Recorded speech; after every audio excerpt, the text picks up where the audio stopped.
মমতা বন্দ্যোপাধ্যায় যে করেই হোক দমন পীড়ন করে কিছু ক্ষেত্রে কিছু মিথ্যে প্রতিশ্রুতি দিয়ে সবকিছু করে সেগুলোকে চাপা দিতে পেরেছিলেন। কোনো সরকার যদি ভেবে থাকে যে আমি একটা সামলে নিলাম, দুটো সামলে নিলাম, তিনটে সামলে নিলাম, মানে আমি সব সামলে গেছি, তাহলে একটা সময় গিয়ে কিন্তু শিশুপাল বধ হয়। বিজেপি টিকে ছিল গদি মিডিয়া জোরে ধর্মেন্দ্র প্রধানের জন্য। 2001 থেকে আজকে পর্যন্ত আমাদের দেশে 93টা বাচ্চা মারা গেছে, 93টা বাচ্চা। ও লাশ গোনার জন্য রেলমন্ত্রী হয়েছে, ডেড বডি গোনার জন্য রেলমন্ত্রী হয়েছে, কিছু বলতে পারবে না তুমি। তোমার কি শিক্ষামন্ত্রী করার লোকের অভাব রয়েছে? আর এত তোমার সঙ্গে লোক রয়েছে, এত অন্য কাউকে কর। এই যে মমতা বন্দ্যোপাধ্যায় দেখলাম 21 জুলাই ধর্মতলা থেকে বলছেন যে আমি দিল্লির যন্তর মন্তরের এই প্রতিবাদ দরকার হলে যাবো। আপনি কোন মুখে যাবেন?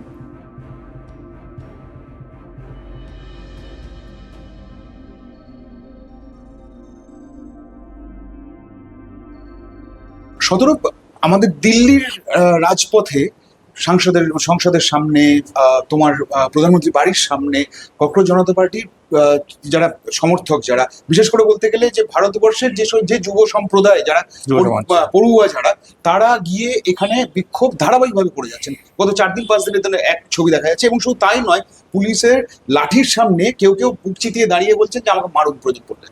রাহুল গান্ধীকে ওখান থেকে তুলে নিয়ে চলে যাওয়া হলো চ্যাংদোলা করে। হ্যাঁ, এখনো পর্যন্ত অনশনে রয়েছেন সোনাম ওয়াংচুক। এই পরিস্থিতিটা কোন দিকে যাচ্ছে? সে কবিতার লাইন ছিল না, যুগ যুগান্ত সঞ্চিত ব্যথা ঘষিয়াছে অভিযান। 15 বছর ধরে বহু সঞ্চিত ব্যথা। এবার কিন্তু একটা জায়গাতে যেটা হয় যে ওই প্রেসার কুকারের সেফটি ভালভটা খুলে গেছে। এবার আর এই লাভার উদ্গীকরণটাকে এবার আটকে রাখা যাবে না। এরা ভেবেছিল যে মানে, এবং সমাজের যে অংশটা সবচেয়ে বেশি মানে মানুষকে প্রভাবিত করতে, আলোড়ন তৈরি করতে সক্ষম, সেই ছাত্র সমাজ, যুব সমাজ, ভবিষ্যৎ যারা দেশের জেনজি, তারা কিন্তু এই সরকারের ডেথ সার্টিফিকেটে সই করে ফেলেছে। এই গভর্নমেন্টকে তারা আর রাখবে না। এবং যেটা আমার সবচেয়ে সিগনিফিকেন্ট লাগছে, দেখো বাকি আর যা হচ্ছে সে তুমিও দেখছো, আমিও দেখছি, দুটো জিনিস খুব সিগনিফিকেন্ট লাগছে। এক হচ্ছে যে গদি মিডিয়াকে কিনে রেখে, গদি মিডিয়াকে কন্ট্রোল করে, প্রশ্নটা করতে যাচ্ছিলাম, এরা যে একদিন ধরে এদের পক্ষের খবরগুলোকেই খবর বলে চালিয়েছে, ন্যারেটিভ সেট করেছে, এবং এদের বিরুদ্ধে যা কিছু সবকিছুকে চাপা দিয়ে রেখেছে। আজকে দেখা যাচ্ছে যে গদি মিডিয়াকে কেউ দুয়ানা পোছে না। ওরা কি দেখালো কি না দেখালো তাদের কিচ্ছু আটকে থাকে না। সোশ্যাল মিডিয়ার যুগ এটা, যেখানে যেটা ঘটছে সেটা মানুষ জানবেই, বরং গদি মিডিয়া বাধ্য হচ্ছে সোশ্যাল মিডিয়ার মধ্যে দিয়ে যে ন্যারেটিভ বিল্ডিং হচ্ছে, একটা সময় গিয়ে ওরা বাধ্য হচ্ছে সেটাকে কভার করতে। দ্বিতীয় কথা হচ্ছে যে একদিন ধরে 15 বছর ধরে যে যা প্রশ্ন করেছে সবকিছুকে বিজেপি যে পাকিস্তান, অ্যান্টি হিন্দুত্ববাদ, ডিপ স্টেট, তারপরে হচ্ছে এটা কি হচ্ছে, চলো চায়নার দালাল, হ্যাঁ, এই সব কিছু বলে ফলে সব যাবতীয় ন্যারেটিভকে চাপা দেওয়ার চেষ্টা করেছে। কেউ কিছু বলতে গেলে সে ডিপ স্টেটের লোক, কেউ কিছু বলতে গেলে সে পাকিস্তানের লোক। ডিপ স্টেট খায় না মাথায় দেয়, সত্যি কথা বলতে আমার কাছে খুব একটা পরিষ্কার নয়।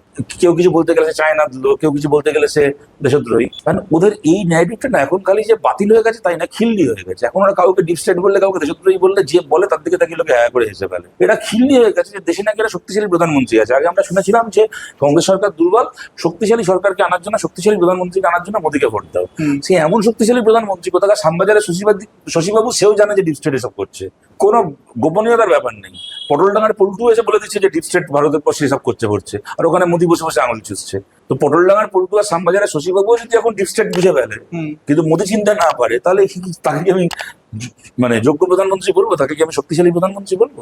সুতরাং এদের এই পুরো ন্যারেটিভটা, যে ন্যারেটিভের উপর বিজেপি দাঁড়িয়েছিল, সেই ন্যারেটিভটা যুব সমাজের কাছে একটা খিল্লি হয়ে গেছে এখন, যেটা আমার মনে হয় যে সবচেয়ে বড় ডিজাস্টার। যেখান থেকে এরা ঘুরে দাঁড়াতে পারবে না। আজকে দিলীপ ঘোষ, তুমি যে প্রসঙ্গগুলো তুললে আর কি, যে বৈদেশিক শক্তি, হ্যাঁ, বাইরে থেকে নানানভাবে ইন্ধন পাওয়া, এই যুক্তি আজকে দিলীপ ঘোষও তুলেছেন এই প্রসঙ্গ। তুমি এই কথাটা বললে বলে তোমার কথা বলি হয়েছে।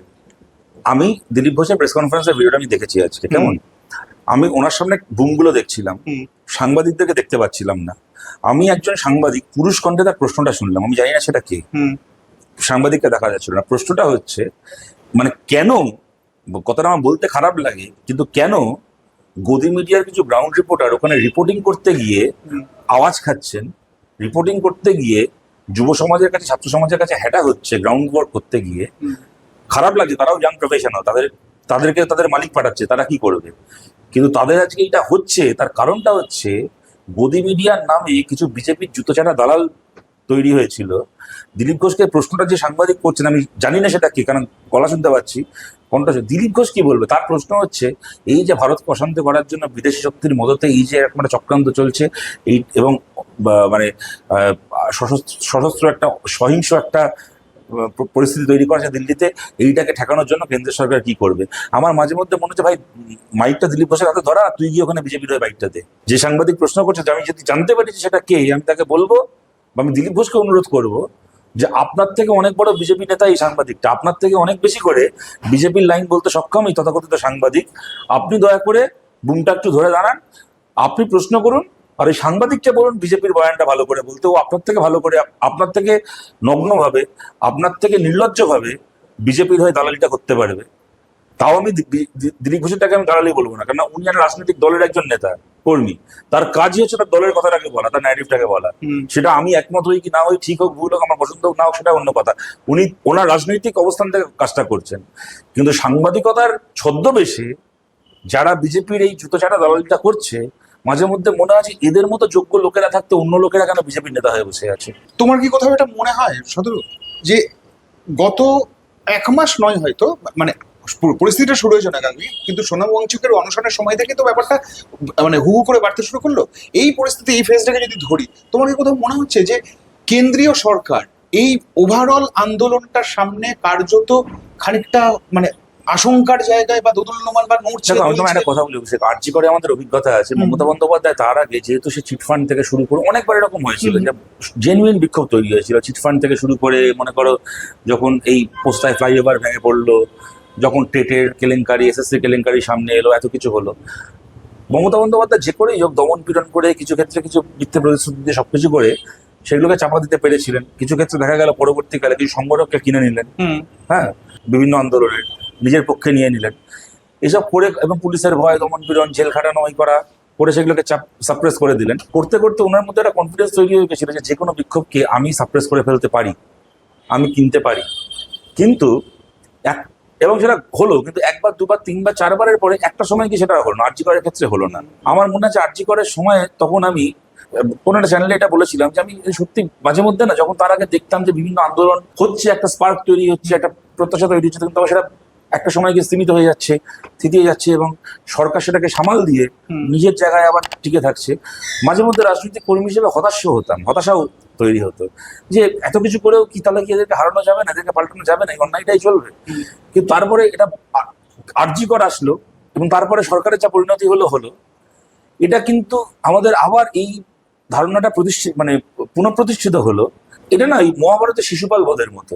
আচ্ছা, শিশুপাল বধের গল্পটা মনে আছে যে শ্রীকৃষ্ণ বলেছে তোমার 100টা অপরাধ আমি ক্ষমা করবো, সে মনের আনন্দে গালাগাল দিয়ে যাচ্ছে, অপমান করে যাচ্ছে শ্রীকৃষ্ণকে। যখন 100টা তার পাপের ঘোড়া পূর্ণ হলো, 100টা অপরাধ করার পরে যখন 101তম অপরাধটা করলো, তখন শ্রীকৃষ্ণ তখন হাতে চক্রটা ধারণ করলেন, তখন সেই রূপ ধারণ করলেন। হ্যাঁ, তো এবং শিশুপাল হত্যা হলো তারপরে। তো জনগণনা এই এই এই আজকের গণতান্ত্রিক ভারতের এই কুরুক্ষেত্র জনগণও কিন্তু শ্রীকৃষ্ণের মতো। কোন সরকার যদি ভেবে থাকে যে আমি একটা সামলে নিলাম, দুটো সামলে নিলাম, তিনটে সামলে নিলাম, মানে আমি সব সামলে গেছি, তাহলে একটা সময় গিয়ে কিন্তু শিশুপাল বধ হয়। কোনো একটা সময় গিয়ে কিন্তু, কেন আরজি করের আন্দোলনটা আমাদের সামনে একটা প্রমাণ যে মমতা বন্দ্যোপাধ্যায় ওই যে ধাক্কাটা দিয়ে দিল, ও সরকারের প্রতি ওই যে অনাস্থাটা তৈরি করে দিল, সেটা থেকে উনি আর রিকভার করতে পারলেন না। তারপরে পুলিশ ইলেকশন কমিশন সব ওনার সঙ্গে থাকলো, কিন্তু মানুষ চলে গেল, সে আর রক্ষা করতে পারলেন না। যাবতীয় মানে লক্ষণ দেখা যাচ্ছে যে এক্ষেত্রেও তাই হবে। এদেরকে কেউ আর ভয় পাচ্ছে না, এদের ন্যারেটিভকে কেউ আর ভয় পাচ্ছে না, খিল্লির পাত্র হয়ে গেছে। বিজেপি টিকে ছিল গদি মিডিয়া জোরে এবং আদানি আম্বানির টাকা থেকে শুরু করে একটা ন্যারেটিভ বিল্ডিং করে ভারতে, কিন্তু ওদের এই মানে ওদের সবচেয়ে বড় স্ট্রেংথ গুলো এখন পরিহাসের বস্তু হয়ে গেছে। প্রধানমন্ত্রী ইতিমধ্যেই ফাস্ট্যাগ কোর্টের ঘোষণা করেছেন যে এই নিটের কেলেঙ্কারির দ্রুত শাস্তির ব্যবস্থা করবেন, যারা অপরাধী তাদেরকে খুঁজে বার করে তাদের শাস্তি দেওয়া হয়। ওদিকে জেপি নাড্ডা কক্ষ জনতা পার্টির প্রতিনিধিদের সঙ্গে কথা বলবেন। বিভিন্ন মানে বিরোধীদের ক্ষেত্রে বলা হয়েছে লোকসভাতে যে তারা এই বিষয় নিয়ে কথা বলতে পারেন। তো সব মিলিয়ে কোথাও কি সত্যি এই মুহূর্তে বিজেপি কোণঠাসা হয়ে পড়েছে? এই প্রতিটা তো ওদের স্টেপ ব্যাক, এই প্রতিটা তো ওদের মানে দু কদম পেছনে যাওয়া। তারপরেও এরা প্রথম থেকে তো বলেছিলেন যে এগুলো কিছু করবো না। তাহলে এতদিন তাহলে সোনাম ওয়াংচুক একদিন ধরে অনশন করালে কেন? জেপি নাড্ডা যদি আজকে কথা বলে কথাটা সেদিন বলতে কি অসুবিধা ছিল? তার মানে প্রথমে পার্লামেন্টে এটা করতে দাওনি কেন বিরোধীদেরকে এই আলোচনা? তার মানে হচ্ছে যে তখন ভেবেছিল যে সামনে নেবো, এখন সামলাতে পারছো না, এই তো কথা। এখন নেগোসিয়েশনে আসতে চাইছো, এই তো। আচ্ছা একটা কথা বলো তো ভাই, মনে করো এই যে তুমি দেখলে কদিন আগে একটা ঘটনা, 4-5 দিন আগে মুর্শিদাবাদে কর্ণসুবর্ণ একটা রেল অ্যাক্সিডেন্ট হলো। কি রেল অ্যাক্সিডেন্ট? লেভেল ক্রসিং এর যে গার্ড, সে এমন মদ খেয়েছে, মদের নেশায় চুর হয়ে সে নিজের দায়িত্বটা পালন করেনি, যার কারণে অবলা 3টে বাচ্চা তারা রেলে কাটা পড়ে মারা গেল, তার প্রাণটা চলে গেল। যেমন মদের নেশায় চুর হয়ে থাকা এই গার্ডটা গ্রেপ্তার হয়েছে, আমরা চাই সে সারা জীবন জেলে পচে মরুক। সে যা করেছে অপরাধের কোনো ক্ষমা হয় না। সে তো ইচ্ছে করে 3টে বাচ্চাকে খুন করতে চায়নি, কিন্তু সেই তার যে ক্রিমিনাল নেগলিজেন্স, যে গাফিলতির ফলে 3টে বাচ্চাকে আজকে বাবা মার কোল খালি করে এইভাবে এত কষ্ট পেয়ে চলে যেতে হলো, তাতে এর শাস্তি এর পাওয়া উচিত। তা তুমি বলো, ক্ষমতার নেশায় চুর হয়ে থাকা ধর্মেন্দ্র প্রধানের জন্য 2001 থেকে আজকে পর্যন্ত আমাদের দেশে 93টা বাচ্চা মারা গেছে। 93টা বাচ্চা। মদের নেশায় চুর হয়ে থাকা লোকটা যদি শাস্তি হয়, এই ক্ষমতার নেশায় চুর হয়ে থাকা লোকটার কেন শাস্তি হবে না? সে স্টেপ ডাউনটা পর্যন্ত করবে না। সরকারের ইগো, একটার পর একটা রেল অ্যাক্সিডেন্ট হয়ে যাবে কিন্তু অশ্বিনী বৈষ্ণব স্টেপ ডাউন করবে না। একটার পর একটা পেপার লিক হবে, এবং খালি নিটের পেপার তো না, গত 5-7 বছরে ভারতবর্ষে এত পেপার লিক, সিবিএসই থেকে শুরু করে প্রত্যেকটা কার্যত কেন্দ্র সরকারের পরিচালিত পরীক্ষার পেপার লিক হয়েছে, বাচ্চাদের সুইসাইড থেকে শুরু করে। হ্যাঁ মানে মানে এবং কিছু লিক সামনে এসছে, অনেকগুলো আসেওনি। এরা তো প্রথমে নিটের পেপার লিকটা অস্বীকার করেছিল। এই নিটের এই পেপার লিকটা তো আজকে ভারতের মেন স্ট্রিম মিডিয়া এত বড় বড় কথা বলছে, জ্ঞান দিচ্ছে কি করতে হবে না করতে হবে। ভাই তো তোমাদের কাজ ছিল, তোমরা তো মিডিয়াকে নিয়ে বলা it's the people's parliament always in session, তোমাদের কাজ ছিল পেপার লিকটাকে ধরা, তোমরা তো ধরতে পারোনি। একটা 15-16 বছর একটা বাচ্চা ধরেছে, এটা কয়েকটা এই 15-16 বছরের 2-3টে বাচ্চার জন্য আজকে এত বড় ঘটনা সামনে এসে। তখন তো বিজেপি বলেছিল, বিজেপি সরকার বলেছিল কিছু হয়নি আদৌ এরকম, এবং গতি মিডিয়া সরকারের হয়ে তখন ঢাক পিটিয়েছিল। তারপরে আজকে সেখান থেকে আজকে এই জায়গায় আমরা দাঁড়িয়ে আছি। সুতরাং এই যেটা চলছে, একটার পর একটা ট্রেন অ্যাক্সিডেন্ট, এত মানুষ মারা গেল। এই যে উড়িষ্যায় যে ট্রেন অ্যাক্সিডেন্ট হলো, আমাদের করমন্ডল এক্সপ্রেসের অ্যাক্সিডেন্ট হলো, আমাদের বাংলার এতজন মারা গেল, আজ অব্দি জানতে পারলাম না কার গাফিলতিতে হলো। তখন তো এত কথা শুনেছিলাম, এর জন্য হয়েছিল, সেই জন্য হয়েছিল। শুভেন্দু অধিকারী তখন বিরোধী দল নেতা একথাও বলেছিলেন যে এখান থেকে নাকি মমতা বন্দ্যোপাধ্যায়রা চক্রান্ত করে ট্রেন অ্যাক্সিডেন্ট করেছেন। তাই যদি হয়ে থাকে তাহলে মমতা বন্দ্যোপাধ্যায় গ্রেপ্তার হওয়া উচিত ছিল। কেন্দ্রীয় সরকার রেল দপ্তর একদিন ধরে তদন্ত করলো। কিন্তু দেখো অশ্বিনী বৈষ্ণব, তুমি আবার সবচেয়ে বড় কথা হচ্ছে এদের এই গদি মিডিয়া, এবং গদি মিডিয়া যাদের মাথা কিনে নিয়েছে কিছু বিজেপির দালাল, সোশ্যাল মিডিয়ায় তুমি দেখবে একটা লোক সে আইআইটিয়ান। আরে ভাই তুই আইআইটিয়ান, আমি ধুয়ে জল খাবো? তোর আইআইটির ডিগ্রি। রেলমন্ত্রী আমাদের কি শিক্ষিত? তো ওর ডিগ্রি ধুয়ে আমি জল খাবো? শিক্ষিত রেলমন্ত্রীর আমলে একটার পর একটা ট্রেন অ্যাক্সিডেন্ট হচ্ছে, লোক মারা যাচ্ছে। অ্যাক্সিডেন্ট হওয়ার পরে কি ভালো রেলমন্ত্রী দেখেছো, অ্যাক্সিডেন্ট হওয়া রেল ট্র্যাকের বাইরে পাশে চেয়ার পেতে বসে উনি রেস্কিউর কাজ তত্ত্বাবধান করছেন। তুই রেলমন্ত্রী হয়েছে কি, প্রথমে অ্যাক্সিডেন্ট করে লোক মরে যাবে, তারপরে রেল লাইনের ধারে বসে ডেড বডি গোনার জন্য রেলমন্ত্রী হয়েছে? কুম্ভ মেলার সময় স্ট্যাম্পিড হয়ে দিল্লি স্টেশনে মারা গেল, খালি ট্রেনের অ্যানাউন্সমেন্টের গন্ডগোলের জন্য স্ট্যাম্পিড হয়ে অতগুলো মানুষ কুম্ভ মেলায় মারা গেল, মানে দিল্লি স্টেশনে। বাকি কুম্ভ মেলা তো যা মারা গেছে, দিল্লি স্টেশনে অতগুলো মানুষ মারা গেল। প্রশ্ন করতে চান আমাদের রেলমন্ত্রী কত শিক্ষিত, কি সুন্দর ইংলিশ বলে, আবার অ্যাক্সিডেন্ট হওয়ার পর রেল লাইনের ধারে বসে থেকে আবার রিলিফের কাজ, রেস্কিউর কাজ পরিচালনা করে। ও লাশ গোনার জন্য রেলমন্ত্রী হয়েছে, ডেড বডি গোনার জন্য রেলমন্ত্রী হয়েছে, কিছু বলতে পারবে না তুমি। একটা লোক শিক্ষামন্ত্রী হওয়ার পরে গোটা দেশে পেপার লিক করছে, ছেলেমেয়েরা আত্মহত্যা করছে, সে শিক্ষামন্ত্রীর পদ থেকে সে পদত্যাগ করবে না? তোমার কি শিক্ষামন্ত্রী করার লোকের অভাব রয়েছে? আর এত তোমার সঙ্গে লোক রয়েছে, এত অন্য কাউকে করো।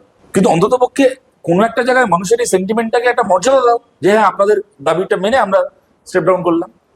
তাকে বলো যে আমরা তোমায় সরাচ্ছি না, তুমি নিজে বলো যে আমি মোরাল রেসপন্সিবিলিটি নিয়ে সরে যাচ্ছি। 2 দিন পরে আবার না হয় অন্য দপ্তরে ফিরিয়ে আনা হবে, কিন্তু অন্তত পক্ষে একটা জায়গায় সম্মান দাও। দেখো এদের ইনএফিসিয়েন্সিকে যদি বা সহ্য করা যায়, এদের এই অ্যারোগেন্সকে সহ্য করা যায় না, এদের ব্যর্থতাকে যদি বা সহ্য করা যায়, এদের এই উদ্ধত্তকে সহ্য করা যায় না। যে আমার হাতে ক্ষমতা আছে, আমার হাতে গভর্নমেন্ট আছে, তুই কি আমায় স্টেপ ডাউন করতে পারো? আমার যা করার আমি করবো। তো ওই ক্ষমতার মাপ নিচ্ছে ভারতের তরুণ সমাজ। একটা প্রশ্ন, মানে এটা খানিকটা সাধুবাদ জানানোর মতন বিষয়। সেটা হচ্ছে যে আমরা এই যখন আন্দোলনটা চলছে, যখন সিজেপির যখন সোনাম ওয়াংচুক যখন তিনি অনশন করেছেন 20 দিনের মতন দীর্ঘ অনশন, আজকে বোধহয় 24 দিন না 25 দিন হয়েও গেল। তো সে সময় দেখলাম ঐশী ঘোষকে দেখলাম আমরা, তিনিও অনশনে বসলেন এবং অনশন করলেন আর কি। মানে আমি বলতে চাইছি যে যুব সমাজের যখন আন্দোলন, যখন ক্রমশ বড় হচ্ছে, তখন তোমাদের দিক থেকেও একটা পার্টিসিপেশন দেখা যাচ্ছে, এবং খুব স্ট্রংলি দেখা যাচ্ছে, খুব বোল্ডলি দেখা যাচ্ছে। এই বিষয়টাকে কি তোমরাও কি এটার পার্ট অ্যান্ড পার্সেল হয়েই থাকছো? 100 বার। এবার একশো কেন 110 বার তুমি ঐশীর নামটা বললে বলে আমি তোমায় একটা কথা বলি। এই যে মমতা বন্দ্যোপাধ্যায় দেখলাম 21শে জুলাই ধর্মতলা থেকে বলছেন যে আমি দিল্লির যন্তর মন্তরের এই প্রতিবাদ দরকার হলে যাবো। আপনি কোন মুখে যাবেন? কোন মুখে যাবেন? ওখানে ঐশী অনশন করছে। আর এই ঐশীর মাথায় যখন লোহার রড দিয়ে মেরে মাথা ফাটিয়ে দিয়েছিল আরএসএস জেএনইউতে, দীপিকা পাডুকোন পর্যন্ত তখন ওখানে গিয়ে সেই লড়াইয়ের প্রতি সংহতি জানিয়েছিল। আপনি মমতা বন্দ্যোপাধ্যায় তখন পশ্চিমবাংলায় দাঁড়িয়ে, বাংলার একটা মেয়ে, এখানকার আমাদের পশ্চিম বর্ধমানের মেয়ে, সে দিল্লিতে পড়তে গেছে জেএনইউতে, তাকে আরএসএস মেরে মাথা ফাটিয়ে দিল। আপনি এত বড় আরএসএস বিরোধী নেত্রী, আপনি তখন কি বলেছিলেন মনে আছে? ভারী তো মাথায় কোথায় একটা আঁচড় লেগেছে, তার জন্য অত নাটক করছে। এই ঐশীকে নিয়ে বলেছিলেন। আরএসএস এর চটিচাটা দালাল মমতা, আরএসএস এর এই চটিচাটা দালাল মমতা আজ লজ্জা করছে না? এখন যখন ওনার তিনকুল গেছে, এখন যখন ওনার রাজনীতি থেকে রিটায়ারমেন্ট হয়ে গেছে, এখন যখন ওনার দলের লোকেরা ওনার পার্টির মুখে জুতোর বাড়ি মেরে অন্য দলে চলে গেছে, উনি এখন অসহায় পথে ঘুরে বেড়াচ্ছেন, পাগলের মতো হাতড়ে বেড়াচ্ছেন, কেউ কেউ যাতে ওনাকে দাঁড়ানোর জায়গা দেয়। এখন আপনি বলছেন আপনি যন্তর মন্তর প্রটেস্টে যাবেন, যান ওখানে গিয়ে ওই সামনে চোখে চোখ রেখে দাঁড়ান। যে মেয়েটা মাথা আরএসএস এর মার খেয়ে রক্তাক্ত হয়েছিল বলে, বাংলার একটা মেয়ে, আপনি বাংলার মুখ্যমন্ত্রী বলেছিলেন বাড়িতে মাথা একটা আঁচল লেগেছে, তার জন্য অত নাটক। শুধু তো এখন দিল্লিতে আটকে নেই, যে আন্দোলন চলছে সেটা শোনা যাচ্ছে আগামীকাল কলকাতাতেও হবে, এসএফআই একটা মিছিল হবে, তাতে তারাও অংশ নিচ্ছে। তো তার মানে কি সারা দেশ জুড়েই একটা ধীরে ধীরে একটা হচ্ছে তো। আমি তো দেখলাম পাটনার ভিডিও দেখলাম, মহারাষ্ট্রের ভিডিও দেখলাম, এবং দেখো পাটনা বলো মহারাষ্ট্র বলো এগুলো বিজেপি শাসিত রাজ্য, এবং যে রাজ্যগুলো মানে বিহার, মহারাষ্ট্র এবং যে রাজ্যগুলোতে বিজেপিকে অত্যন্ত শক্তিশালী ভাবা হচ্ছে, সেখানেও দেখছো যে মানুষ নেমে গেছে। দেখো, the power of people is always greater than the people in পাওয়ার। জনগণ যদি একবার নিজের ক্ষমতা দেখায়, ক্ষমতায় থাকা লোকেদের তখন মুখ লুকোনো ছাড়া আর কোনো উপায় থাকে না।